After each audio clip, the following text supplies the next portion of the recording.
Children of God, mga anak sa Diyos. August 8, gisaulog sa simbahan ang kapistahan ni Saint Dominic. Daghan ang nakadungog sa makalingaw apan makahuluganon nga play of words nga Dominicanis, two words, o Dominicanes, one word. Ang pulo nga Dominicanes, one word, nagpasabot nga sakop sa order ni Saint Dominic. Samtang ang Dominicanis, two words sa Latin, mahimong hubaron nga iro sa Ginoo. Kini play of words. Apan kini nga play of words ni buto sa tungod sa usa ka karaang sugilanon nga sa wala pa natawo si Santo Domingo o Saint Dominic, ang iyang inahan nagdamgo nga adunay iro nga nagdala og nagdilaab nga sulo sa baba niini og nituyok sa tibuok kalibutan.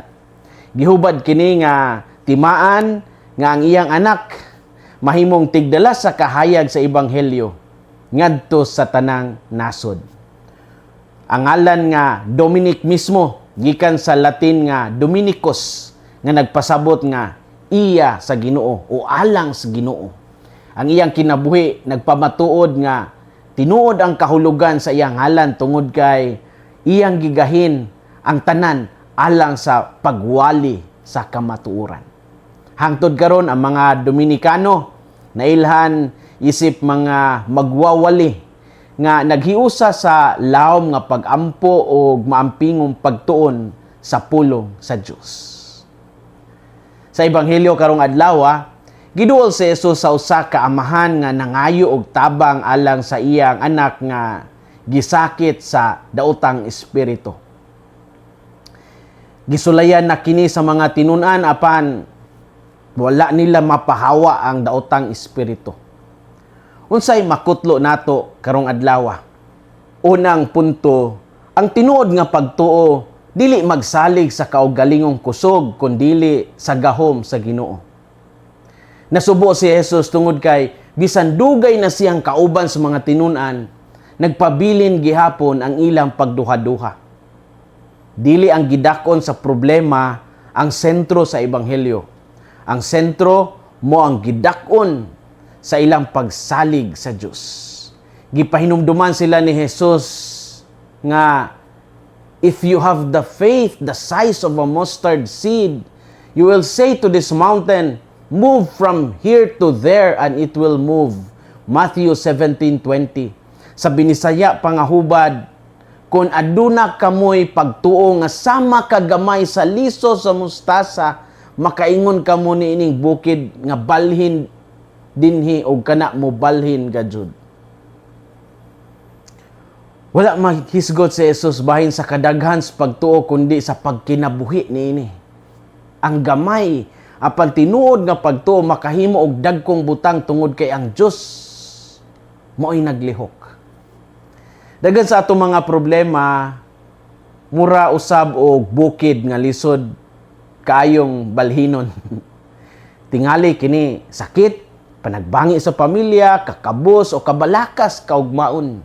Usay mawad-an ta og paglaom tungod kay tan-aw nato wa na jud ni solusyon.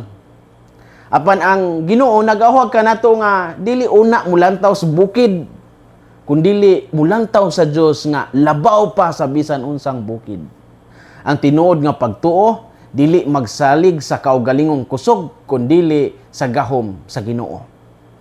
Ikaduhang punto, ang pagtubo kinahanglan mutubo adlaw-adlaw. Ang liso sa mustasa gamay kaayo apan adunay kinabuhi nga mutubo. Mausab ang pagtuo. Dili kini usa ka butang nga ihatag sa Dios unya mahumana. Kinahanglan kini atimanon pinaagis pagampo, pagpaminaw sa pulong sa Dios o pagkinabuhi sa gugma. Wala sa di nagpasabot nga matuman na tanan natong gusto.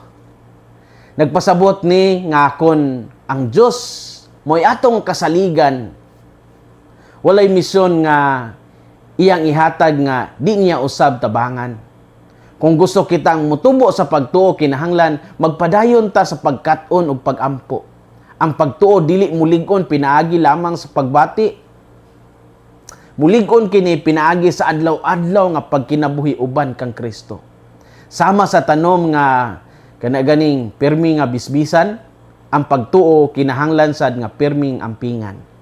Ang pagtuo kinahanglan mutubo adlaw-adlaw. Story time. Adunay usa ka karaan nga tradisyon nga nag-asoy nga si Saint Dominic nakadawat sa rosary gikan kang Mama Mary isip tabang sa iyang misyon sa pagwali.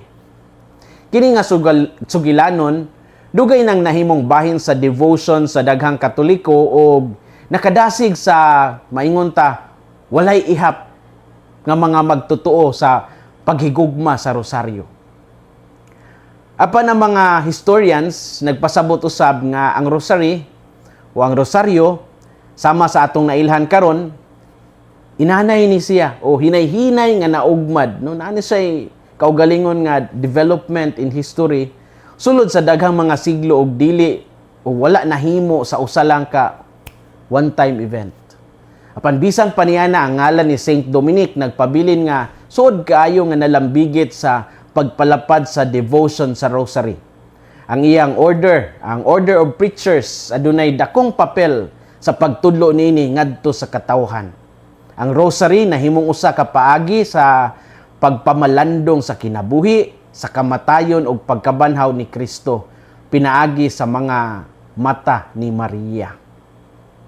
Daghang mga santos ang midasig sa mga Kristiyano sa pagampo sa rosary isip usa ka dalan sa paglig-on sa pagtuo. Busa bisan sa ang kasaysayan sa sinugdanan niini adunay nagkalain-lain nga mga detalye, ang mensahe nagpabilin nga ang rosary o ang rosaryo nagdala sa mga tao ngadto kang Hesus. Hangtod karon kini usa sa labing gihigugma nga devotion sa simbahang Katoliko.